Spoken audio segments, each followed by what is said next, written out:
Published 2014 Eastern Standard Time, the 7th of December 2017. Updated 2014 Eastern Standard Time, the 7th of December 2017. How do you meet someone like him? Vicky Krieps wondered when we spoke about her new film. Vicky Krieps had heard about Daniel Day-Lewis' technique of immersing himself in any character he plays.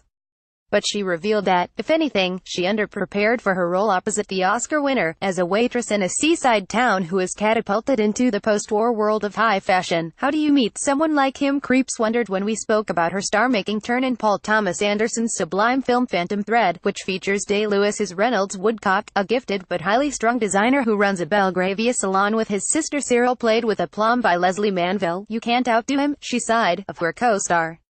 Krieps, a native of Luxembourg, is a big name in German-speaking cinema and has appeared in English-language films A Most Wanted Man and Hannah, but is still a relative unknown in Britain. The director and Day-Lewis wanted a clean face for the role of Alma, who bewitches Reynolds when she successfully serves him his complicated breakfast order in a tea room. Making the movie was the best education on England, Krieps told me. Learning about all the tea drinking and what you eat and what you don't eat and what you wear. The England of the 50s is really a study of the English traditions. She had to learn this, so, too, taking lessons in how to handle fabrics and working alongside the real-life seamstresses featured in the picture. That was fascinating, she said, because I was never into fashion in my life.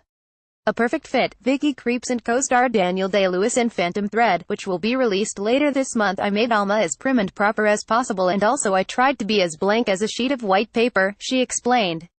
The idea was to free herself from any contemporary trappings. Krieps also wanted to try out a few of the dishes her character serves Woodcock.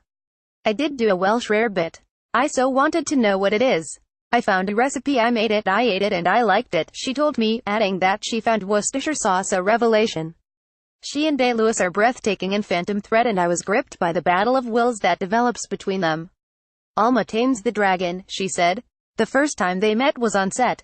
I observed that her cheeks are flushed in the tea room scene. The first time I saw him in the eye was in the restaurant, and yes, you see me going red. It was nerves, she said. Making the film was emotionally intense, but she became good friends with the seamstresses.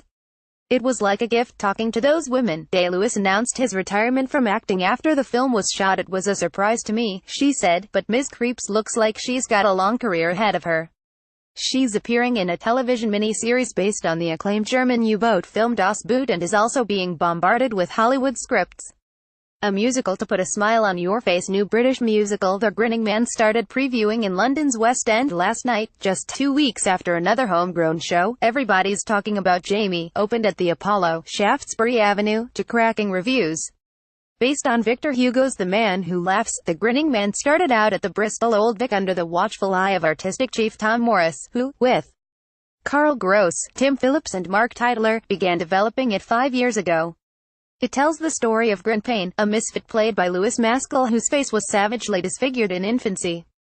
Handiwork, Sana Den Beston and Louis Maskell at the Grinning Man rehearsals, Vauxhall, with the help of his childhood best friend Dia, played by Sana Den Beston. Grinpain tries to piece together the fragments of his, and her, past.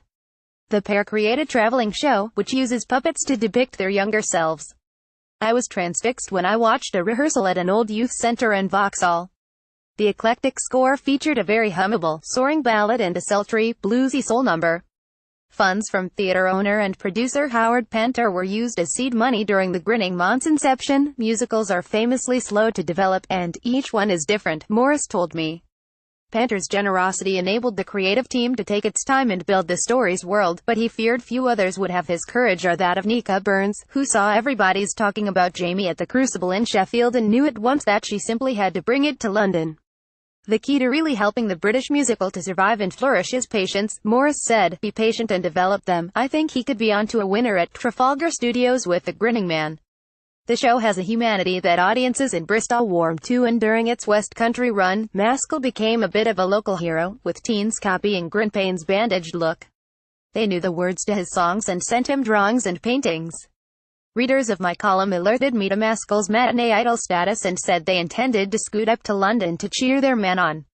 I believe they will find the show improved, with some rewriting of the book and new choreography by Lynn Page to augment the movement work that Jane Gibson did in Bristol.